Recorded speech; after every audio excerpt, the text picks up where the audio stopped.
They say a single piece of gold will always outshine a silver coin. But what if I told you that true wealth, the kind that endures, is sometimes found not in the brightest glimmer, but in the most underestimated choice? What if the path to victory was paved not with gold, but with the quiet, consistent accumulation of silver? In the grand and gilded kingdom ruled by King Theron, there lived a man named Lord Alistair. He was the king's most trusted advisor, a man whose mind was as sharp as a finely honed sword, and whose counsel had steered the realm through storms and droughts alike. His wisdom was legendary, spoken of in the marketplaces and the military barracks.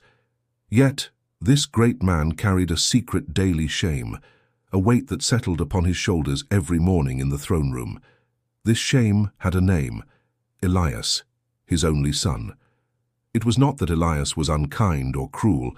On the contrary, he was a gentle soul. The problem was that, in the eyes of the entire royal court, Elias was a simpleton, a fool. The source of this reputation was a peculiar game devised by the king. Every day, after the morning's official business was concluded, King Theron would call for Elias. A royal page would present a plush velvet cushion upon which lay 2 coins. One was a large, gleaming gold sovereign, stamped with the king's proud profile, a coin that could feed a family for a month. The other was a modest silver shilling, dull by comparison, worth a tiny fraction of the gold. The king would boom, his voice echoing in the cavernous hall, "Choose, young Elias, one is yours to keep." And every single day, without a moment's hesitation, Elias would reach out his hand and pick up the silver coin. The first time it happened, the court was merely surprised. The 10th time, they were amused. By the 100th time, it had become a beloved spectacle.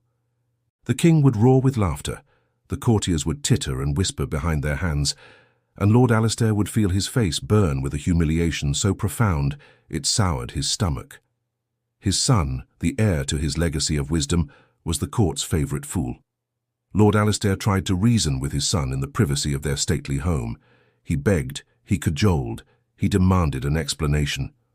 "Elias," he would plead, his voice tight with frustration, "the gold coin is worth 20 times the silver. Why do you bring this mockery upon our family? Do you not see how they laugh? The king sees you as a toy, a simple amusement to brighten his day. You are my son. You should be demonstrating your worth, your intelligence, not this."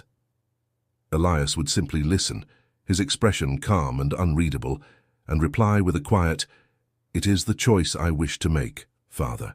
Each day Alistair's hope would flicker, and each day it would be extinguished by the sight of his son in his hand, closing around the humble silver shilling. The advisor, who could solve the kingdom's most complex problems, was powerless to solve the riddle of his own child. One evening, after a particularly galling display in which the king had jokingly offered Elias 2 gold coins and 1 silver, only to watch him still select the silver, Alistair's patience finally shattered. He followed Elias to his chambers, his heart a storm of anger and despair.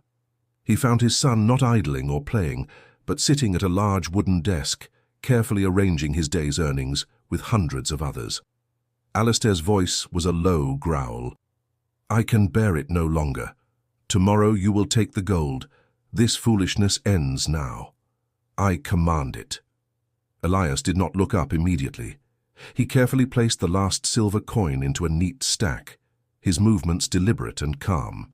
Then he turned to his father, and for the first time Alistair saw not the placid look of a simpleton, but the steady, clear gaze of a strategist. "Father," Elias said, his voice soft but firm, "come with me." He led his bewildered father not to the desk, but to a massive iron-bound chest tucked away in the corner of the room, a chest Alistair had always assumed was filled with old books or winter blankets. Elias produced a key from his pocket and unlocked it. With a heavy groan, the lid swung open. Lord Alistair gasped.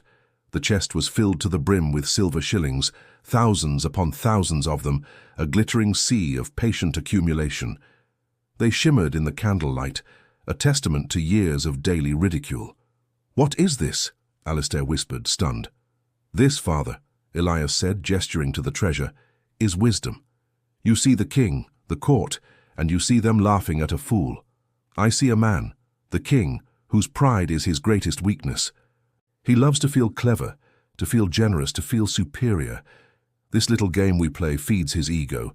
He gets to laugh, to feel magnanimous by offering a choice he believes is obvious. The entire court joins in, reinforcing his belief in my foolishness. He picked up a single silver coin from the chest, letting it rest in his palm. The moment I choose the gold coin, the game is over. Why? Because it would prove I am not a fool. It would mean the king was wrong about me. His amusement would vanish, replaced by the slight sting of being outsmarted, however small. He would have no more reason to continue the daily ritual. The game would end, and so would my daily income. He looked his father directly in the eyes, his own gaze sharp and intelligent. He offers me 1 gold coin to end the game, or a silver coin to continue it. The gold coin is a prize. The silver coin is a salary. They are laughing at me for choosing a steady wage over a one-time bonus. Which choice, father, is truly the foolish one? The silence in the room was absolute. Lord Alistair stared from the mountain of silver to the face of his son, and in that moment his entire world shifted. The shame that had coiled in his gut for years unraveled and transformed into a wave of overwhelming pride.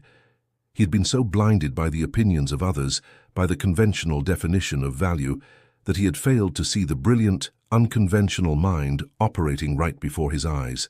His son was not a fool. He was a master of psychology, a quiet genius who understood human nature better than Alistair himself.